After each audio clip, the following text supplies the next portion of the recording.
इकट्ठे हुए और स्वतंत्रता दिवस के बड़े हर्षोल्लास के साथ हम सब लोगों ने मनाया। भिन्न भिन्न भैया बहनों ने और बड़े अच्छे कार्यक्रम किए और कुछ लोग ऐसे रहे जिन्होंने प्रतिभाग नहीं किया, केवल उन कार्यक्रमों का आनंद लिया।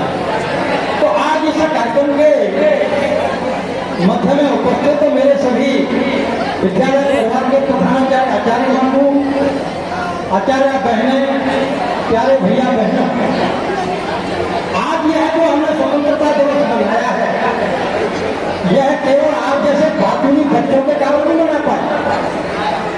अगर यही बातूनीपन, यही अनुशासनहीनता मेरे देश के क्रांतिकारियों ने की होती तो शायद हमको ये स्वतंत्रता दिवस मनाने का अवसर नहीं मिलता। और इसलिए जितनी देर के लिए जो आदेश मिलता है उसका पालन करने की क्षमता अगर नहीं है तो हम कभी भी इस देश के महान व्यक्ति, महान नागरिक और एक अच्छे नागरिक नहीं।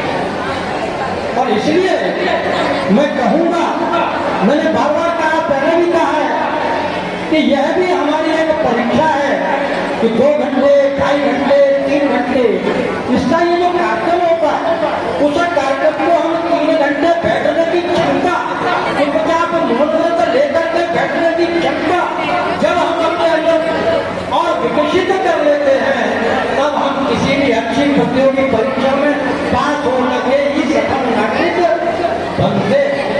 और इसलिए यह भी हमारे एक तपस्या का परिणाम है, हमारे अभ्यास का एक हिस्सा है। ये जो कार्यक्रम होते हैं 2 घंटे, 2.5 घंटे के, जहाँ हम अनुशासित रूप से बैठ सकें। और इसलिए मैं समझता हूँ कि अगर आज हम स्वतंत्रता दिवस मना रहे हैं तो उन क्रांतिकारियों ने अपने जीवन के अंदर कितना अनुशासन लाए होंगे कि अगर किसी क्रांतिकारी को रात भर चुपचाप अंधेरे में बैठना है तो वह रात भर फिर बोलना पड़ता, तभी वो अपने आप को सुरक्षित करता है। बहुत सारे क्रांतिकारियों की कहानी पढ़िए तो सुरंगों में पड़े रहे, 1 दिन नहीं, 2 दिन नहीं, 4-4, 5-5 दिन ऐसी अवस्था में पड़े रहे जैसे ये भारत हो गया। और अभी आप लोगों ने घटना सुनी होगी कारगिल युद्ध की। कारगिल युद्ध में एक जीता जागता परमवीर चक्र का उदाहरण योगेंद्र यादव का है। और जब वो अपनी बात सुनाते हैं तो वो कहते हैं कि मेरे को तो मैं तो इस परिस्थिति में पड़ गया था कि गोलियां लग गई थी, 18 गोलियां लग गई थी और मैं मरणासन स्थिति में पड़ा था। वह जो दुश्मन के जवान आए मेरे को गुंडों की ठोकरें मारते रहे, लेकिन मैंने अपने आप को जिंदा महसूस नहीं। और भगवान की कृपा हुई कि वो जीवित बचे और जीवित बचने के पश्चात अपनी बहादुरी के कारण उन्होंने उस चोटी पर तिरंगा लहराया और आज वो परमवीर चक्र से सम्मानित होकर के हम सब लोगों को, पूरे देश को प्रेरणा देने का काम करते हैं। तो मेरा सब लोगों से यही निवेदन है कि कहीं न कहीं जो काम है, जैसे अभी कुछ बहनों ने अच्छा नृत्य किया, तो नृत्य भी अगर हम अपने जीवन में कर पाए इसे तो कम से कम हमारा स्वास्थ्य बहुत अच्छा बना। और चलिए 2 घंटे, 2.5 घंटे का जो अनुशासन का कार्यक्रम है ना, यह अनुशासित अगर हम अपने आप को कर पाए तो हम इस देश के अच्छे नागरिक, अच्छे विद्यार्थी बनने का प्रमाण हम दे सकते हैं।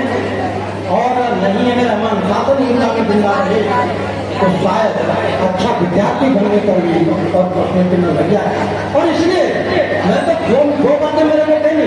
एक तो आपको स्वतंत्रता दिवस की बधाई देने के लिए खड़ा हुआ था, लेकिन आप तो वो बधाई भी नहीं लेना चाहते, इतना हल्ला मचा रहे हैं। सर्वप्रथम को आप सभी को इस स्वतंत्रता दिवस पर विद्यालय परिवार की ओर से बधाई। और जितने कार्यक्रम यहाँ अच्छे हुए उसमें हर एक विद्यार्थी की, हर एक छात्र की सहभागिता आगे बढ़े, इसका प्रयास भी अपने को करना है। और कुछ शिक्षाप्रद नाटक भी थे, उनसे भी कुछ अच्छा रहेगा। और इसलिए मैंने कहा है कि ये 2-2.5 घंटे का अनुचालन कोई अपने जीवन में हमारी आहार से रखने वाला है। और इसलिए प्रयास करिए कि 3 घंटे हम खाना चाहते हैं, कहा था ना कि 3 घंटे आपको तो हम बैठना है, तो 3 घंटे पूरे नहीं हो।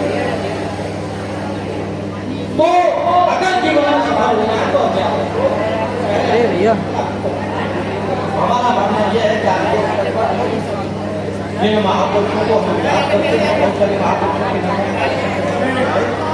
उन महापुरुषों में से किसी के भी जीवन को जब हम बढ़ करके देखेंगे तो हमको मालूम पड़ेगा यह है कि अमिताभ बच्चन नाम की जो चीज है ना, वह उनके जीवन में प्राथमिकता से और उनके शिखर पर पहुंचा है।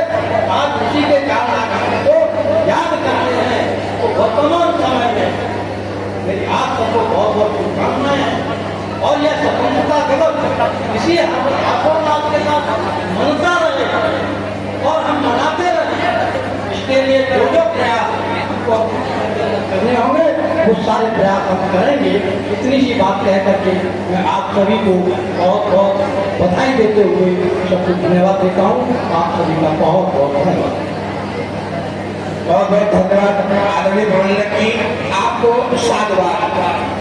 सबसे बड़ी बात यह है कि आप विद्यालय को जो समय देते हैं, हर जगह विद्यालय के तैयार रहते हैं, इसलिए हम आपको नमन करते हैं, आपका वंदन करते हैं। सीमा पर खड़े अंतियों में उलझा है शैतान रे, अब की बार चूक मत जाना मेरे भी जवान रे, अब की बार चूक मत जाना मेरे भी जवान रे, अब की बार गवर्नर साहब आए तुमने बेग से, उछला जख्मी नाम झपट्टा बारेगा हर रोज में, तुम्हें शपथ है विधवाओं के, तुम्हें शपथ है विधवाओं के पूछे हुए सिंदूर की, तुम्हें शपथ है गंगा माँ की और घायल अखनूर की, तुम्हें शपथ है विधवाओं के पूछे हुए सिंदूर की, तुम्हें शपथ है गंगा माँ की और घायल अखनूर की। शांति नहीं आया डरती है नारों से मनोहारों से, चमक रहा घाटी पर रानी को अजब निशान रे, सीमा पर खड़े यंत्रों में उलझा है शैतान रे, अब की बार चूक मत जाना मेरे भी जवान रे। और इसी के साथ मैं अपने विद्यालय के आदरणीय प्रधानाचार्य से निवेदन करता हूँ कि आए हुए हमारे आगंतुक बंधुओं, अभिभावकों और सभी को धन्यवाद ज्ञापित करने की कृपा करें। श्रीमान प्रधानाचार्य जी।